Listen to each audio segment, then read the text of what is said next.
শেষ বয়সে কোথাও যেতেছে, একটা পাসপোর্ট দরকার, পাসপোর্ট করা হয়নি,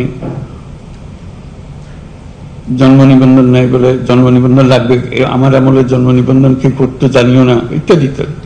কিন্তু পাওয়া যায়, পয়সা দিলে ঠিকই চলে আসে। পয়সা দিলে যখন ঠিকই চলে আসে, তাহলে পয়সা না দিলেও আসার কথা। এই সিস্টেমটা আমরা করতে পারছি না কেন?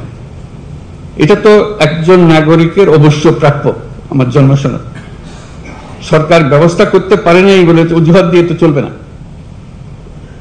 নিশ্চয়ই ব্যবস্থা আছে, কিছু একটা করতে হবে। ওই যে বললাম, যে টাকা দিলে করে দিতে পারে, সেটা সরকার কেন পারবে না? কাজে আমাদেরকে সেই ব্যবস্থা করতে হবে। জন্ম সনদ তার প্রাপ্য যে কোনো সময় যে বয়সে চায় তাকে দেবার ব্যবস্থা করতে হবে। কি করতে হবে? ওই যে বললাম, সৃজনশীল হতে হবে, এটা থেকে আমরা নিয়ম বের করতে হবে, কারণ ওইটার উপরে সমস্ত কিছু নির্ভর। সেই জন্মসূত্রে আমি বাংলাদেশি, এটার একটা প্রমাণ, দালিলিক প্রমাণ। এই দলিল দিয়ে আমি ভবিষ্যতে যা কিছু করি। ওইটা না হলে এনআইডি পাওয়া যাচ্ছে না, এনআইডি না হলে পাসপোর্ট পাওয়া যাচ্ছে না, সব আটকে গেল সবকিছু। আমরা বলছি যে এটা সবার একই সঙ্গে তার সমস্ত কিছু হতে হবে। যদি আমার জন্ম সনদ থেকে থাকে, তাহলে আমি এনআইডি পাবো। এগুলো এখন অনলাইন পাওয়ার কথা, আমরা অনলাইন পাচ্ছি কিনা? পাসপোর্ট অনলাইন, এখন ই পাসপোর্ট হচ্ছে কিনা? এখনো দেখি ওই এমআরপি করছে। কেন হচ্ছে? আইন তো আছে। আমি বলছি রাতারাতি সব হয়ে গেছে, এটাও আমি আশা করি না। শুরু তো করতে হবে, সে কথার কাজটা করা, যে আমার এখানে আমার জেলাতে এমআরপি আর হবে না, এখানে সব ই পাসপোর্টে নিয়ে যাবো আমি। যেহেতু আমাদের এই টিমের কাজ, যে টিম এখানে আমরা বসে আছি, এখানে আইন বানানো হয়, এটা আইন খাটানো হয়, নিয়ম মানা হয়। এগুলোতে আমরা কিভাবে যাব? একটার থেকে একটা আমরা উত্তরণ কিভাবে করব? বলছে যে এখন জমি রেজিস্টার করতে পারছে না, অমুক করতে পারছে না, কর দিতে পারছে না, সব এখানে আমরা সব শুনছি যে সব অনলাইনের ব্যবস্থা হয়ে গেছে। হয়ে যদি যায়, সেটা বাস্তবায়ন হচ্ছে না কেন? কৃষি আটকে গেলাম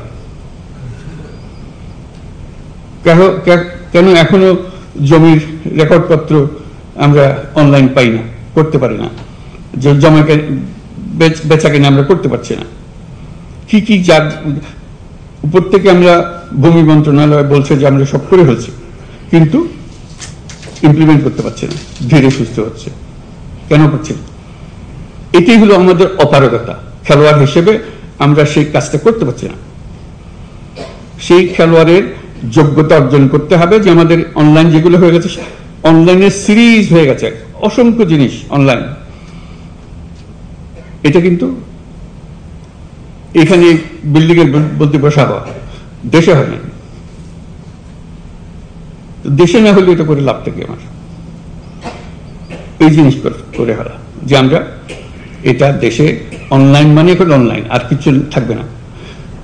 সেটা বলে আজকে রাতারাতি করতে পারবো না, রাতারাতি হবে না তো, সেটা আমি বলি না, কিন্তু একজন ফার্স্ট হবে, সেটা করে বলছি।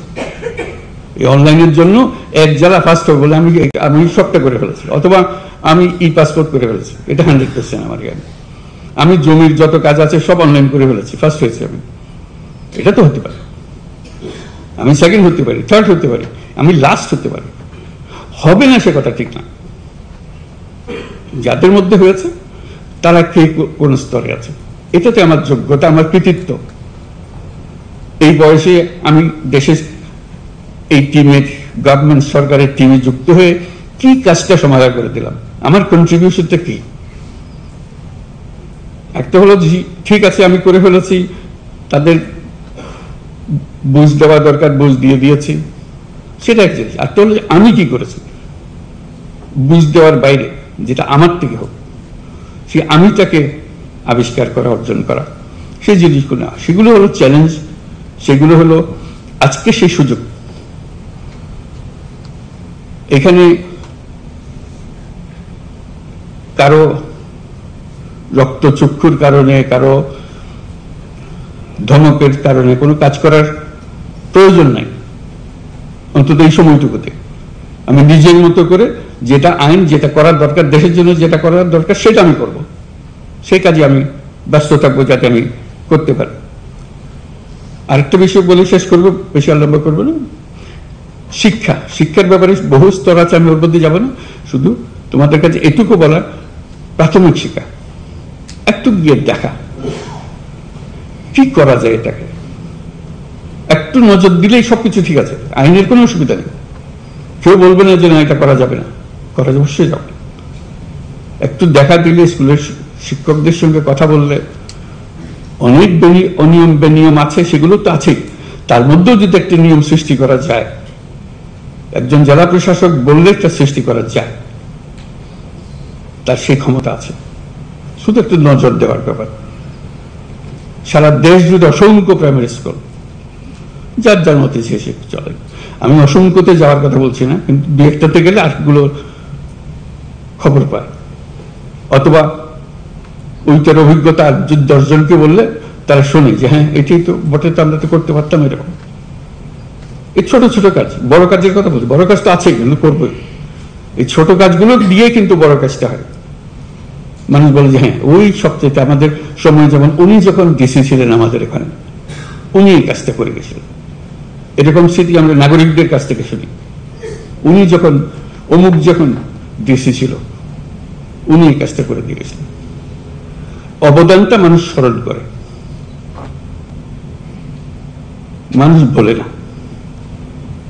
ওই যে অবদানটা হয়েছে সেটা ব্যক্তিগত, আচ্ছা এটা সরকারের হুকুমে হয়নি, সরকার সবাইকে হুকুম দিছে, কিন্তু এই ব্যক্তিগতভাবে সেটাকে অন্যরকম ভাবে, অন্য ভঙ্গিতে নিয়ে এসছে এবং মানুষের মন জয় করেছে।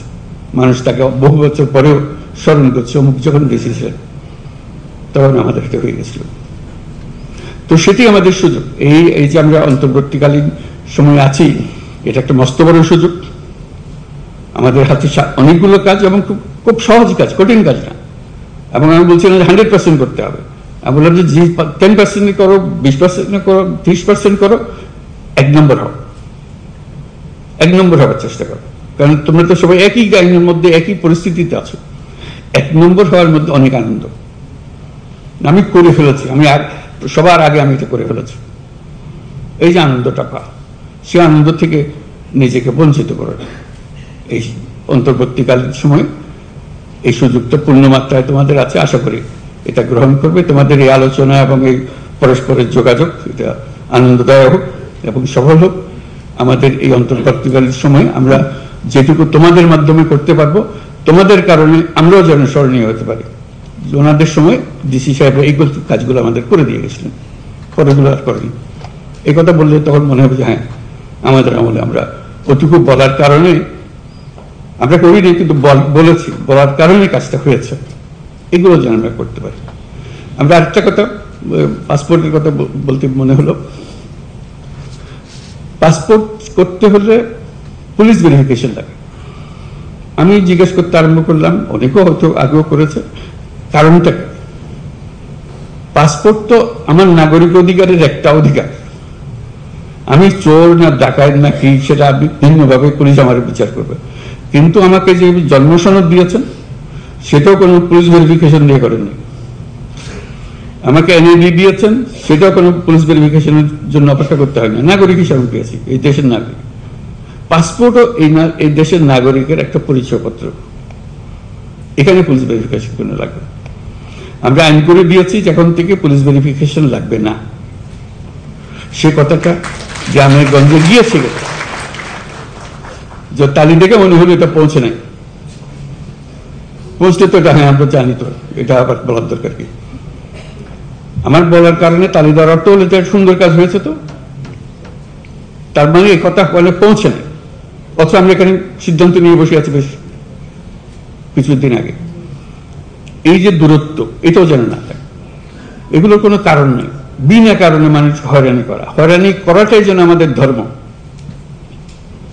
সরকার মানেই মানুষকে হয়রানি করা, এটার থেকে উল্টে যাওয়া।